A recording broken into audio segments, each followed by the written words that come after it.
Salut la gang, bienvenue à Radio B52. From Quebec City, Rock City. Merci de nous écouter en grand nombre. Night Train au micro, on part ça. Il y a des gens à Québec, à la radio terrestre de Québec.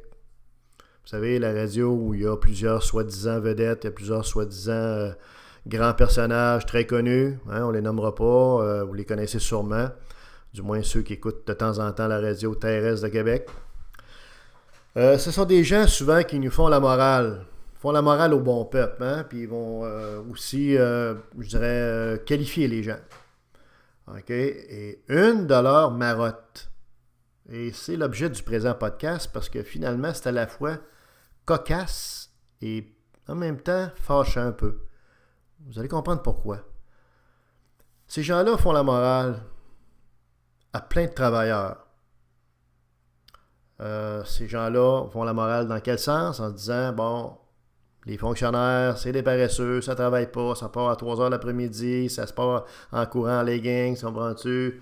Ça fait des journées, des semaines, pardon, de 3 jours par semaine, de 4 jours par semaine. Ensuite, on va dire également, ces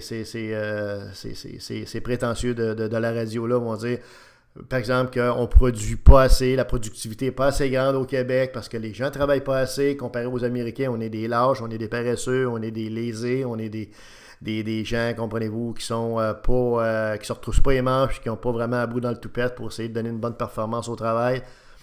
Au niveau de la productivité, c'est ce qui explique, entre autres, qu'on n'est pas compétitif, qu'on a des moins bons salaires. Ces gens-là vont dire également que les syndicats, à tort ou à raison, nuisent à la productivité, font en sorte que les gens sont plus paresseux parce que là, ils s'appuient sur un syndicat qui les défend comme une maman, qui les tétine en dessous de la jupe, comprenez-vous, les tétines, la jupe, en tout cas, peu importe, là, vous comprenez l'idée.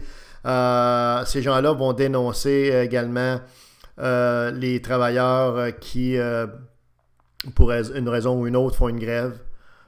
Qui, pour ces travailleurs-là, est légitime. Évidemment, s'ils font la grève, systématiquement, ces animateurs de radio-là vont dénoncer ça, puis ils vont encore une fois dire ces gens-là perdent du temps, perte de productivité, perte de salaire, les gens sont pas bons, sont pas sur la job, sont pas sur la coche, sont pas des edge.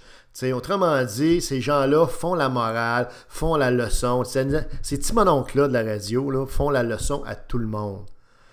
Ce qui est particulièrement, je dirais, étrange, c'est qu'ils vont faire la leçon à des gens qui les écoutent. Et ces gens-là continuent à les écouter. C'est leur droit en vie d'un pays de liberté.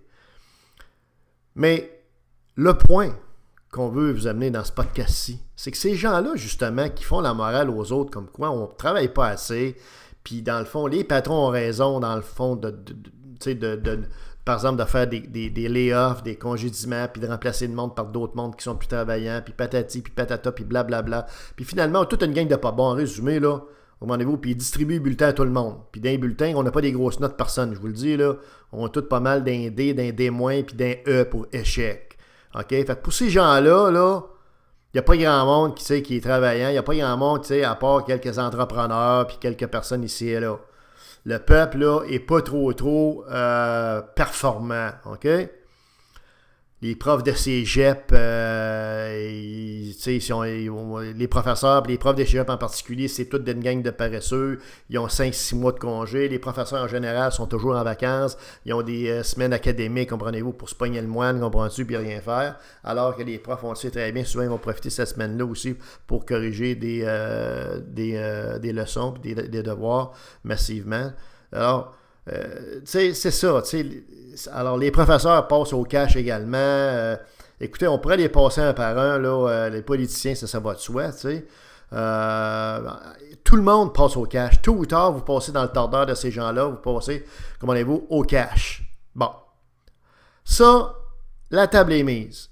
Ça, tous ces petits mononcles-là, là, vous savez, on parle toujours des mêmes tout le temps. Là, c'est toute la gang là, de flatteux de baleine, qui a un nombril qui se regarde le matin dans les 22 miroirs, puis qui se trouve bien fin, bien beau, mais finalement, je pense que le monde commence à en avoir ras-le-bol.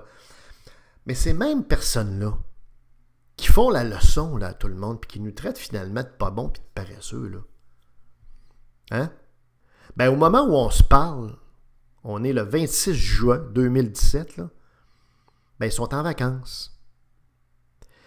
Ces mêmes petits mononcle-là, OK, qui traitent les fonctionnaires de paresseux, puis les travailleurs syndiqués de ci, puis les autres de ça, puis finalement, tu sais, ces petits mononcles-là, là, sont comme les profs de cégep. Ils prennent 3 à 4 mois de congé dans une année.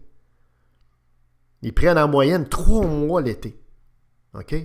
Il y en a que ça va de la mi-mai, mais en tout cas, juin, juillet, août, presque au complet, 3 mois. Après ça, ils vont tous prendre leur petite semaine à Fort Lauderdale, comprends-tu, à taquiner la boulette blanche sur les terrains de golf après les sondages d'automne. Même chose, une autre petite semaine à Punta Cana, tu sais, avec la camisole Budweiser, comprends-tu, à aller roter leur martini Rossi sur les plages de Punta Cana ou de Cuba au printemps, après les sondages du printemps. Fait que si vous ajoutez à ça également les vacances de Noël, ces gens-là, ils ont le droit aussi en passant, je vous dis, là, mais ces gens-là vont prendre un break aussi à Noël, ils sont fatigués. Fatigués, on dit, faire de la radio, là. Tu sais, un break après le sondage d'automne, un break à Noël, un break au printemps après le sondage de printemps, puis 3 mois off après ça l'été. Ben, faites la totale de tout ça, là. Puis ça donne pas mal, même un petit peu plus qu'un prof de cégep en termes de congé, là. C'est fatigant à faire de la radio, hein? Moi, je dirais c'est l'avenir. Si vous vous demandez, ou si un de vos enfants se demande quel métier, tu sais, qui veut vraiment faire quelque chose, là, qui est qualité de vie, là. Animateur de radio, petit mononcle, pas de problème. Mais les boys, là, de la radio, là, les petits mononcles, là, qui sont un petit peu partout, là, actuellement, là, autour de leur barbecue, à roter le bière, là, il y aurait peut-être moyen de comprendre que c'est indécent, que vous dénonciez tout le monde, puis peut-être arrêter ça. Franchement, il faut avoir vraiment du fond tout le tour de la tête, comprends-tu, puis le cul vraiment à l'air pour commencer à dire au monde que les fonctionnaires sont ci, sont ça, puis les travailleurs sont pas bons, puis la productivité passe patati patata. Écoutez, boys, là, hey, calmez-vous un petit peu, là, prenez du recul, parce qu'en termes d'improductivité, puis de nullité par rapport à ce que vous apportez au PIB, au produit intérieur brut et à la productivité collective au Québec, on s'entend-tu que c'est pas trop loin de zéro? Puis en plus, vous prenez 4 mois de vacances, puis vous reprochez au monde d'en prendre des vacances. Puis le monde qui prenne des vacances, ils n'en prennent pas bien, là, ils prennent pas 4 mois comme vous autres, là. OK? Il y a la majorité des travailleurs, je peux vous le dire, moi, ils prennent 1 semaine, 2 semaines, mettons. Les gars de la construction prennent 2 semaines. OK? Puis la plupart du monde, c'est ça, 2 semaines, 3 semaines. Au gouvernement, c'est 1 mois. Mais c'est pas 4 mois. Fait que gardez-vous une petite gêne et arrêtez de faire la leçon au monde, les boys, comprenez-vous, parce qu'à un moment donné, vous allez avoir un retour d'ascenseur, là. Parce que les gens à qui vous vous adressez, les gens à qui vous faites, ils font des leçons, puis à qui vous dites dans le fond qu'ils sont des pas bons puis des derniers de classe, ben moi je pense que je renverserais l'équation. Moi je pense que le peuple, c'est un premier de classe, puis c'est peut-être vous autres les derniers de classe, les boys, parce que 4 mois de vacances par année, quand t'as ça, là, tu te fermes la gueule. Parce que le travailleur ordinaire ne peut même pas prendre des fois 2 ou 3 semaines parce que le client va le remplacer ou le client va le congédier. OK? Fait que considérez-vous privilégié. Effectivement, être animateur de radio, comme vous le dites souvent, c'est un privilège. C'est un privilège de parler au micro. Oui, mais c'est aussi un privilège d'avoir 4 mois de congé. Compte tenu de ça, okay, mettez-vous un zipper sur la bouche sur toutes les leçons, les morales que vous voulez faire au peuple à l'avenir parce que c'est gênant, c'est indécent à la limite.